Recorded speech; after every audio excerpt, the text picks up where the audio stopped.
Hai teman-teman, tahukah kamu siapa pahlawan super kecil yang menjaga alam kita? Bukan semut atau kupu-kupu, tapi makhluk mungil berwarna kuning hitam yang suka berdengung. Yap, lebah madu. Meskipun kecil, mereka punya peran yang super besar bagi bumi kita.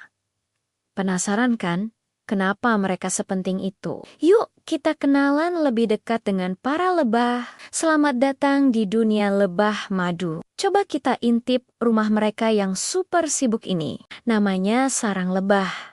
Dan di dalamnya ada ribuan lebah yang hidup bersama dalam satu keluarga besar yang disebut koloni. Setiap lebah punya tugasnya masing-masing loh. Keren banget. Pertama, ada sang ratu. Di setiap sarang, hanya ada satu ratu lebah. Tugas utamanya adalah bertelur untuk memastikan koloni terus bertambah besar. Dia adalah ibu dari semua lebah di sarang. Lalu, ada lebah pekerja. Mereka ini semuanya lebah betina dan jumlahnya paling banyak. Sesuai namanya, mereka pekerja keras sejati. Tugasnya mekamukam. Mulai dari membersihkan sarang, merawat bayi lebah, menjaga sarang dari musuh, sampai tugas yang paling kita kenal, yaitu terbang keluar mencari makanan. Setiap hari, dari pagi sampai sore, mereka akan terbang dari satu bunga ke bunga lain untuk mengumpulkan nektar dan serbuk sari. Wah, sibuk sekali ya.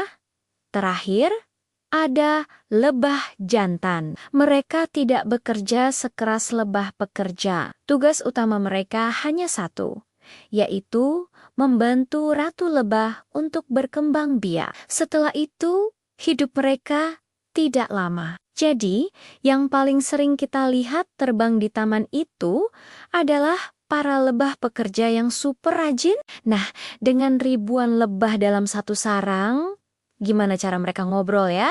Apa mereka punya grup WhatsApp? Tentu tidak. Lebah punya cara komunikasi yang unik dan super canggih. Salah satunya adalah dengan menari. Iya, kamu tidak salah dengar. Mereka menari. Tarian ini disebut waggle dance atau tarian goyang. Saat seekor lebah pekerja menemukan sumber makanan yang enak dan banyak, ia akan kembali ke sarang dan menari di hadapan teman-temannya. Tarian ini bukan sembarang tarian loh. Gerakannya memberitahu arah dan jarak sumber makanan itu dari sarang. Jadi, lebah lain tahu harus terbang kemana tanpa perlu peta atau GPS.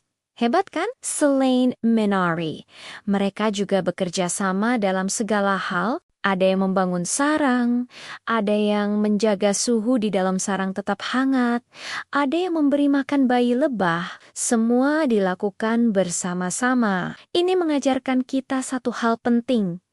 Kerjasama membuat segalanya jadi lebih mudah dan lebih kuat. Kalau para lebah saja bisa kompak, kita juga harus bisa dong. Sekarang kita bahas makanan favorit lebah.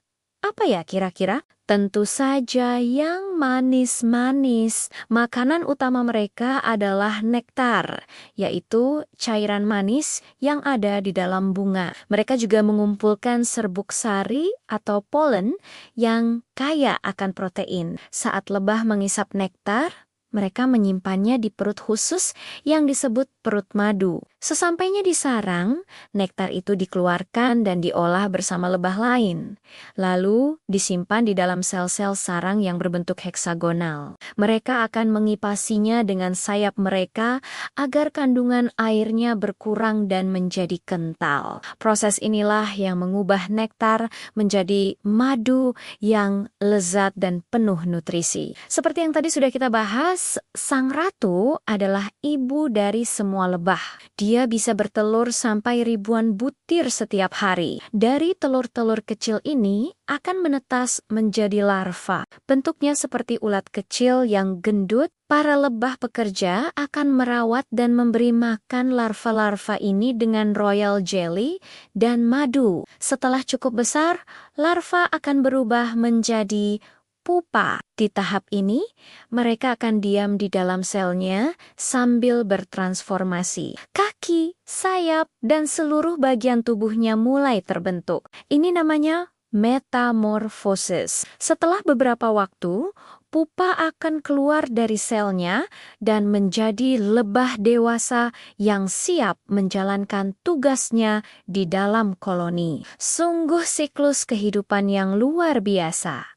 Kenapa sih lebah madu disebut pahlawan? Karena mereka punya jasa yang sangat besar untuk alam dan manusia. Saat lebah hinggap dari satu bunga ke bunga lain untuk mencari nektar, serbuk sari dari bunga akan menempel di tubuh mereka yang berbulu. Ketika mereka pindah ke bunga lain, serbuk sari itu akan jatuh dan membantu proses penyerbukan. Tanpa penyerbukan, banyak tumbuhan tidak bisa menghasilkan buah atau biji. Bayangkan, apel, stroberi, alpukat, dan banyak makanan lain yang kita suka itu ada berkat bantuan lebah.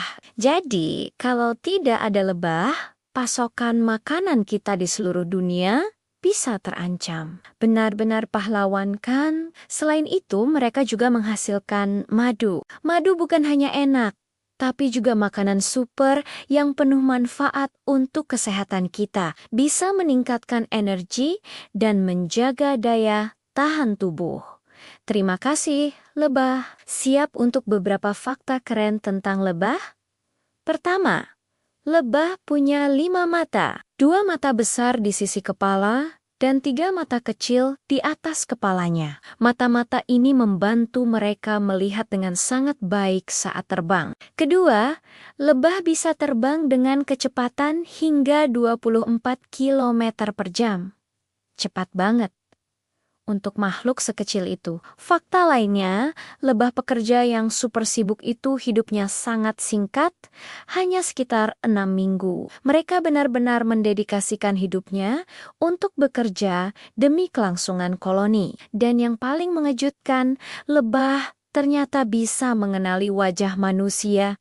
Loh, jadi kalau kamu baik sama mereka, mereka bisa ingat dari kehidupan lebah. Kita bisa belajar banyak hal. Mereka mengajarkan kita bahwa meskipun kita kecil, kita tetap bisa memberikan manfaat yang besar bagi orang lain dan lingkungan sekitar. Mereka juga menunjukkan betapa hebatnya kekuatan kerja keras dan kebersamaan. Setiap tetes madu yang manis adalah hasil dari kerja keras ribuan lebah yang bekerja sama. Ini mengingatkan kita bahwa setiap peran, sekecil apapun, itu sangat berarti. Sama seperti di koloni lebah, di mana setiap lebah punya tugasnya masing-masing, kita juga punya peran penting di keluarga, sekolah, dan masyarakat. Yuk kita belajar untuk saling membantu dan bekerja sama seperti lebah. Wah, seru sekali ya petualangan kita di dunia lebah hari ini. Sekarang kita jadi tahu betapa pentingnya pahlawan kecil ini. Jadi, apa yang bisa kita lakukan untuk membantu mereka? Kampong Kok. Kita bisa menanam lebih banyak bunga di halaman rumah atau di pot. Bunga-bunga itu akan menjadi sumber makanan bagi para lebah. Dengan begitu, kita sudah ikut menjadi penjaga alam kecil. Terima kasih sudah menonton video ini sampai habis. Semoga kalian jadi makin sayang sama lebah dan alam sekitar. Jangan lupa untuk like video ini, subscribe channel kita, dan bagikan ke teman-temanmu ya. Sampai jumpa di petualangan seru berikutnya. Dadah!